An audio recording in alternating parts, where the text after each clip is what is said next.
Welcome to Meet the Press Now. I'm Kristen Welker in Washington. As President-elect Donald Trump's transition to power now begins and Democrats grapple with the uncertain fate and future of their party, I spoke with President-elect Trump earlier this afternoon by phone as he and his team begin the transition process. The president-elect outlining his priorities for day one of his administration.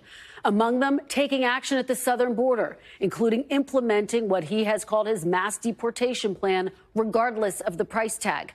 The president-elect also describing to me his calls with some 70 world leaders since his victory, including Prime Minister Netanyahu of Israel and President Zelensky of Ukraine, two conflicts that loom large over the campaign, adding that he had not yet spoken with Russian President Putin, but believes he will. Mr. Trump also shared details of his conversations with President Biden and Vice President Harris since the election, calling them, quote, very nice calls, both respectful, both ways. Our conversation came after President Biden spoke from the White House today for the first time since the election, echoing remarks made by Vice President Harris yesterday, pledging a peaceful and orderly transition in contrast to the turmoil and the insurrection from 4 years ago. Yesterday, I spoke with President-elect Trump to congratulate him on his victory, and I assured him that I'd direct my entire administration to work with his team to ensure a peaceful and orderly transition. Campaigns are contests of competing visions. The country chooses one or the other. We accept the choice the country made. I've said many times, you can't love your country only when you win. Now, the president-elect clearly buoyed by his victory, telling me in our conversation today that he believes he has a, quote, mandate to bring common sense back to the country after his decisive win, which saw him flip at least 4 battleground states, shattering the Democrats' blue wall and presiding over a national rightward shift that has taken the Democratic Party. Democrats, meanwhile, left to figure out what went wrong and what comes next, as Vice President Harris urged supporters to continue the fight during her concession speech yesterday. In our nation, we owe loyalty not to a president or a party, but to the Constitution of the United States.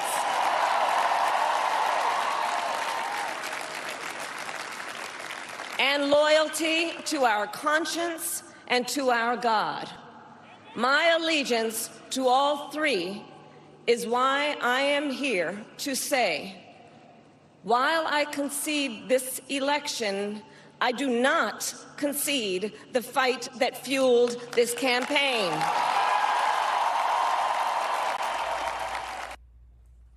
Now, of course, whether Democrats have any power in Washington to continue that fight all comes down to which party controls the House, which remains uncalled at this hour.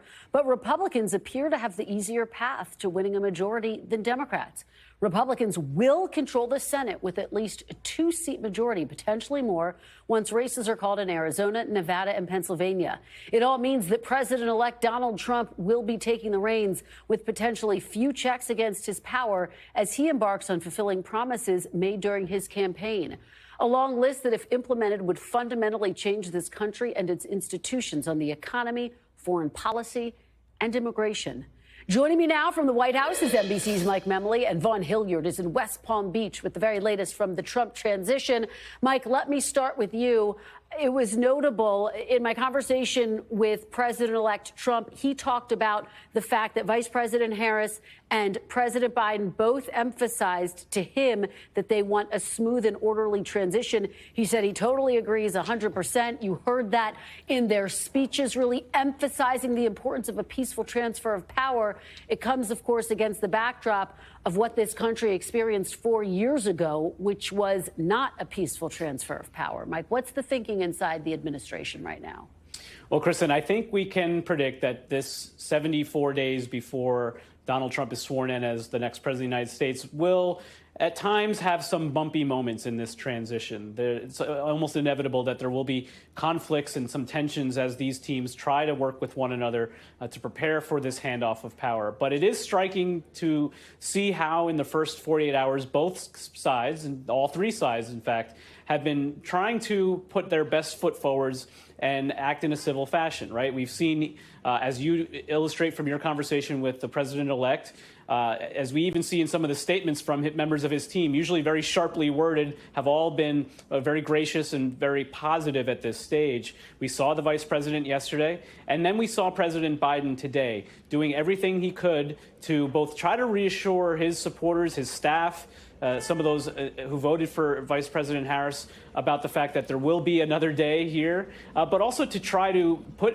what we expected, I think, frankly, from President Biden. He's a person of norms and traditions who is going to extend every bit of graciousness to Donald Trump that he feels he was not extended 4 years ago. It's a sort of implicit contrast that has been a hallmark of President Biden. But I want you to listen to part of what the president said, in which I think he could send a message while still striking a positive tone. Take a listen. I also hope we can lay to rest the question about the integrity of the American electoral system. It is honest, it is fair, and it is transparent. And it can be trusted, win or lose.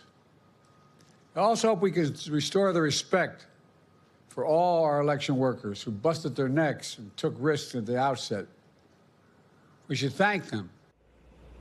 So, Kristen, you were with me at the White House 8 years ago. We remember just the shock of Obama staff at the time. Of course, President Biden was then the vice president. He experienced that as well. It's a different level, I think, of surprise and shock at this point, not necessarily because they had expected Vice President Harris to win. I think they certainly had hoped so, but because I think they fear what he might represent now, where he was much more of an unknown 8 years ago. So this is really the undercurrent with which President Biden has to proceed now to try to set the stage for this handoff of power. Absolutely. And within that handoff of power, President-elect Trump telling me that the two had agreed to meet to have lunch in the near future. Mike, you know, I've been talking to sources within the Democratic Party. The finger pointing has already begun. I was talking to one Democratic lawmaker who said this is a real moment of reckoning, that the Democratic Party, and as another source said, has got to do some soul searching to figure out how this decisive victory by Donald Trump was possible. What did they miss? What are you hearing in terms of that finger pointing that's already starting to take hold within the Democratic Party?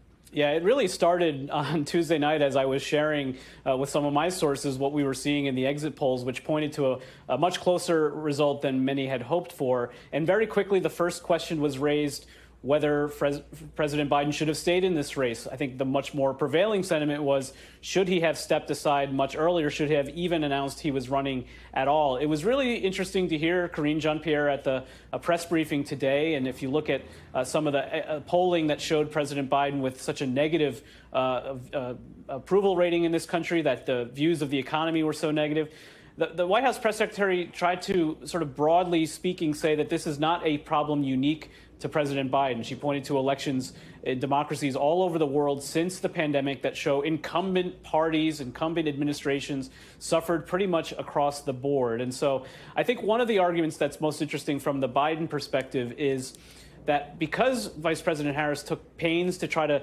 distance herself from the president, no one was making a positive argument about what this administration did, essentially conceding the economic issue to Trump, and that was clearly decisive on Election Day. A really fascinating point, Mike Memley. Thank you for that. Vaughn, let me turn to you. I know you're working your sources trying to get the very latest on the Trump transition, which is now officially underway. I tried to get some details from President-elect Trump, didn't get very far. I asked him, for example, if Susie Wiles, someone who has managed his campaign, is one of the top choices for chief of staff. He certainly had high praise for her, talked about the fact that he thought she would be a very good pick. What are you hearing? Have any decisions been made yet?